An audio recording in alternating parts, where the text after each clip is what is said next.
Like when you start to become short and you're a little angry with her over stuff that's really not that big of a deal, there's something going on deeper than just whatever made you be a little snippy. We're going to keep this moving on theme going. I think you have a really good clergy cliff note. Can you share that with us? Yeah, I think many of you have probably already seen this because it was probably shared by a member of your congregation or it was shared by a fellow pastor in your network. A few weeks ago, Tom Thom, as I like to call him. Thom S. Rayner himself put out an article called 6 Reasons Your Pastor is About to Quit. It's actually written to the layperson in your congregation. And in it, he outlines 6 reasons why he believes there's going to be a bit of a mass exodus of pastors leaving their pastorate duties, not walking away from the faith, but still being very much active participants in the faith, just no longer serving in the pastoral role. So I have a couple of angles I want to take with this. One is we're all pastors here. So do we sense this in our own networks? The 6 outline reasons are: number 1, pastors are weary from the pandemic, just like everyone else. Number 2, pastors are greatly discouraged about the fighting taking place among church members about post-quarantine church. Masks or no masks, social distancing or not, blah, blah, blah. Pastors are discouraged about losing members and attendance. Number 4, pastors don't know if their churches will be able to support ministries financially in the future. Number 5, criticisms against pastors have greatly increased. And number 6, the workload for pastors has increased significantly. So the first topic I wanted to talk about was where are you at on these reasons for pastors leaving? Do you sense this in your own ministry settings or with friends? Yeah, I read this article a couple probably when it was first put out. And yeah, just at the end of August. Yeah, whenever it came out, end of August, I read it, and I saw some of this in my own life. I saw some of this, and I think it was important that I actually read this article because I was actually able to name what was going on, and thereby able to process what was going on in my own life. I mean, I think all of our churches have people who have called you and said, "Hey, you should wear a mask. You should require everyone to wear a mask in church." And then the very next phone call, "Hey, no one should wear a mask at church because of ... And then there's that infighting, and especially seeing everyone on Facebook, your own church member, your families, they're fighting each other about this kind of thing. And as a pastor, it can get discouraging. So being able to see a lot of this really helped be able to address it. Sometimes we have to address some of this stuff from the pulpit, maybe in kind of a teaching education settings. And that's something I had to do at my church. I got up and say, dudes, just stop the fighting. It's not worth it. There's no point in it. So I think that it's really important that we look at these and look in our own lives and figure out how we can process it. Otherwise, we're going to fall into. Well, and the infighting isn't helped. And I have no idea if you know this guy, but I know in Dundalk we have the infamous tearing of the cease and desist order. Oh, Stacy Shiflett? He's about a mile down the road from me. So that doesn't help. No. The members infighting when that kind of stuff is happening. No, it does not at all. Yeah. Because some members want you to do the exact same thing. So-and-so is doing this. How come we're not? And then the others in this church are like, I can't believe he did that. And that just kind of further, the dudes over in California, MacArthur, Trieber, and all those guys in California doing what they're doing. And you're not, because you don't feel that's what God has for your church to do at this time. So what is the number 5 criticisms against pastors have increased significantly. So Jeff has recommended this book a couple of times, and I've been actually listening to the audiobook. It's called Jesus and John Wayne. And I'm not trying to turn the conversation political, but there's a statement that the author said in there that everyone he's about to, though. No, I'm really not. I honestly, but you'll understand what I'm saying with this. There's a statement in that book that has really rattled me, and she says, church, like the authority of a pastor has been replaced by evangelical leaders, like evangelicalism and even like the news has replaced the authority of a pastor. So like you from the pulpit can make statements and say, this is where God is leading us. But the congregation can say, but another evangelical leader or what Fox News or whatever, whoever they're like listening to or in social media, like that is what's leading them with more authority than their own pastor. and like it's like I would be lying to say like, man, COVID, I wouldn't say has like made me feel more weary, but it's definitely revealed to me the dependency I need to have on the Lord, and say like man, I can't do this without his strength, because like it's hard. And like Delmar, you mentioned like people who I care about who are leaving the church because of reasons that I don't feel like are like enough reasons to leave a church. Like it's disheartening and it's tough. And I think like I appreciate Tom Rainer writing this towards a layman person, but like I think what you said, James, is like being able to get the vocabulary of what we're feeling right now is going to be helpful, because there's probably been a lot of pastors who are quitting and they just feel like they're burnt out. But what's actually happening is one of these 6 things is what's feeling that burnout, and it's They tough, don't know how to man. It's process. hard. Yeah, and there's decision fatigue happening too. I mean, we're making decisions in a normal world. Now it's like tripled. And I said this to a friend the other day. You know, I think for us in Maryland, we still have a lot of mandates and stuff in place. You know, you have to wear a mask indoors everywhere, no avoid contact and all that stuff. And even when you're in Baltimore County, in my county, when you're outside and you're less than 6 feet, you're supposed to wear a mask. Mm-hmm.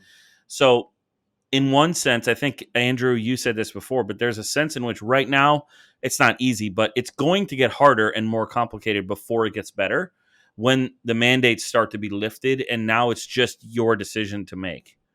There is no more like, well, it's a county, you know, executive order right now, or it's a statewide executive order. It's just going to be, this is what we feel. And I think the thing that is the most draining energy wise for me, is the grappling with how much of this is like my own preferences not happening, and how much of this is me actually needing to lead. You know, like how much of this is me just wanting to control what everybody does and they do what I want, so then I don't have to decide anything, and how much is me actually saying, okay, I'm the leader, I'm going to sit in this chair, here's a decision we're going to make. You're adults, I can't control what you do, but this is what, you know, where we've said we're gonna head, and here's the way we're gonna get there, and then kind of like lead people as that happens. That's the part I'm having the most difficulty. Yeah, and I'll be honest with you, last week I really felt the emotional draining on Friday and Saturday night. I slept really hard those nights because I was just like emotionally spent from having to have a couple of difficult conversations that I probably made bigger deals in my head beforehand. You know, I get anxious about them before they're going to happen, and then they happen, and you get that letdown. And I did that 2 or 3 times in a couple of days, and that it was just a lot, you know. Confession, since we're kind of in this space, the week we started practically pastoring, within that same week, I actually started going back to my counselor. And as I read these things, man, that was where I was at, like on all 6. And I went back this past week, and man, it's I'm sitting in a much different place now. I'm not saying it's not going to be worse again, but when you do talk through this stuff, it does help. And one of the things that I've come to realize is most, especially if you're listening to this podcast and you're a pastor, chances are you have a drive. You know, like chances are like you're driven somewhat by performance. But when we own that performance too much, and things aren't going the way that we think we should go, then we start owning everything. And that starts to be our identity as a failure. And I want to give you guys a free source today. How you like that? Free source, not just a resource, but a free source. You're so Baptist. I am, man. I've got this word for you. And every letter of free stands for something too. But seriously, on Amazon Prime right now, the book is free. It's called The Search for Significance by Robert McGee. Guys, I'm telling you, it will change your outlook on the pandemic whenever you start to find your significance outside of 100% outside of your ministry. And I think right now, like, we have to get to where our ministry is our calling. We definitely should honor it, but like none of my significance comes from that. So I would encourage you guys, because that's where I found myself. I carry the weight of this. Even today, when I got gutted right over there in this same room by my congregant, like immediately, I had to run to, okay, but that's not where my worth is. So I would really encourage you. We could put that in the show notes as well. Dell, I think that's really good because it's kind of the second part of the question that I had here, because I discovered the article because 2 or 3 pastors in my network shared it on their personal Facebook feeds, and they started it with, "I'm not one of these pastors, but some of you might be." And then if you go into their comments section, it was 150 comments on why they're the best pastor, and "We love you, pastor, and you're so good and you're so great." I'm so sorry, Pastor. You're working so hard right now. We love you. We love you. And it was because of those They're comments fishing. I opted not to share the article. So where do you land on, okay, well, let's share this, but at the same time in the back of your head, that if you share this, you are going to get every heart comment of praise you could possibly get just by hitting that share button? As an Enneagram 3, any compliment is well received. I don't know Just what give that it to means. me. As someone who's just like, I'm like the person on. I post thirst traps on TikTok just to get people to like me and stuff. No, I'm just Frank, kidding. you're a savage. So I think if you're posting this to be like, yo, y'all should feel bad about how you're treating me, then I'm waiting until October for Pastor Appreciation Month to post this. oh, you get stuff out of pastor appreciation stuff? No, I think I think a lot of pastors, if not all pastors, are struggling with a lot of these things. And I think what Delmar said is like, yo, get into counseling. If there's one thing you can keep hearing from this podcast is there's no shame in therapy or counseling. You should go get that checked out. But the second thing is this, and I think this is a big reason why we wanted to start Practically Pastoring, is get in community, find a safe place to vent. And our group text is the safest place for us to be like, can I just talk about what just happened? It's difficult. And I think we need those safe places to vent, because being a pastor is one of those weird professions where you can be friends with people who you work with, but sometimes you can't always share everything with who you work with. And so and part of it's because you work for them in a sense. Yes. Yeah. And so being able to have friends who are not impressed by what you do and have no need for you in a pastoral relationship are the greatest relationships. And that's why if you're a pastor right now and you feel relationally homeless, come join our Facebook group. We want you to be able to have that safe place. But for $5.99 a month, you can subscribe to our group chat. Patreon. Ooh, okay, I like where this is going. You can be a part of it. I got it. So yeah. I would say with the idea of sharing an article like this, I think self-awareness, and this came for me through counseling, self-awareness is a really big key, because I know myself well enough to know, and my insecurities well enough to know, there is no chance I could share this article without it at least partially being about me hearing, yep, you're great, we love you. So I just can't. Well, as pastors, we're automatically given to pride all the time. Yeah. We want people to lift us up. It's just a natural sin that pastors struggle with, we have to deal with. So when we see something like that, we have to say, is this going to make me sin, essentially? Well, and this is why, in the New Testament, we're told don't give somebody this role too early on in their faith, because they'll fall into the snare of the devil. Yep. So there has to be some maturity enough to ask that kind of self-awareness question. Mm-hmm. You're right. Yeah. Self-awareness is one of the most precious things that you need to have as a pastor. It's without it, you're just going to keep falling on your face or putting your foot in your mouth. But self-awareness is such a rare quality to see in so many guys and gals in ministry. And I hate saying that. But I find Andrew and I have this conversation all the time when we see a post or we hear a story and we just think, wow, was there just no self-awareness? And it's self-awareness, it's a lack of self-awareness, and it's a lack of this right here too. True. Because they don't have anybody else that can just kick them in the pants and be like, you do realize how big of a douche you look like sharing that, right? Right. If you don't have somebody in your corner who's that like Frank, what you were saying, a relationship that is not, it does not need to be a pastoral relationship. If you don't have someone who is, at your life stage, your ministry stage, whatever, that has the freedom to call you out on your crap, why would you ever be self-aware? You need, self-awareness starts with being awareness of, oh, here's how other people are perceived. Mm-hmm. therefore I might be perceived that way if I do that, so maybe I shouldn't do that. It's like when you're a worship pastor and the first time you hear a recording of yourself singing, that's like a level of self-awareness that you didn't want, but that needs to happen on a soul level as well. Yes. The first Andrew, time I you have a ever story heard my about that, voice right? on podcast. Oh yeah, he does. No, Delmar, do you want to share ahead. that book? You want to talk about that book? This book has changed my staff. Emotional Intelligence 2.0. It's basically the whole idea of self-awareness is emotional intelligence. And interesting, unlike IQ, which you cannot change, emotional intelligence you can.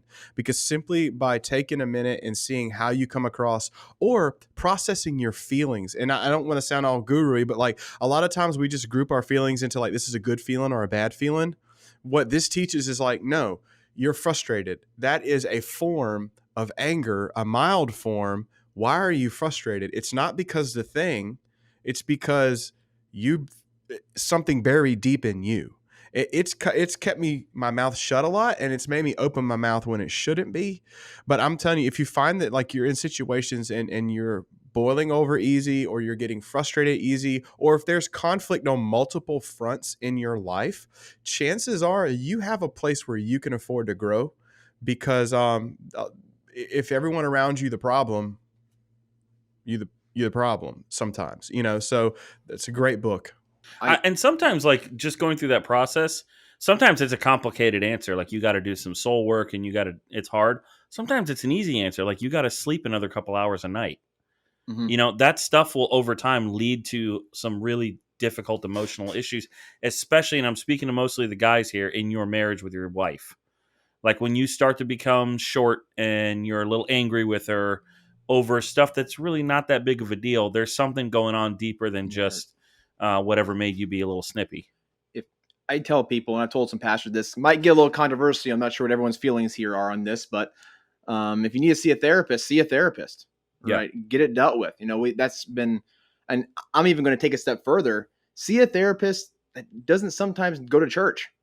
Is not big into church because they don't have that bias of what they think a pastor should do. Right. And I took that step even during COVID, and it's been life-changing. This guy has no idea what to do with church work, but sometimes that ignorance kind of helps you see things more clearly to where this is what should be done. And you're thinking, yeah, that's what's supposed to be done. How did I not think about that? All right. Because you have everything else right here, but that clarity there kind of helps you see through. Now, of course, some people might not agree with the non-Christian therapist thing, but I think it's been Well, how about this then? Because I think this is fair. My counselor, he is bivocational. He's also a pastor. So awesome. I think sometimes you can lean away and get it, or you can lean all the way in, because he's able to like empathize with me and be like, "Yo, he gets the only stuff. reason you're right. Yeah, the only reason you're thinking that is because you're in pastor mind. You need to snap out of that and snap into husband mind right now and get some clarity or something." Yeah.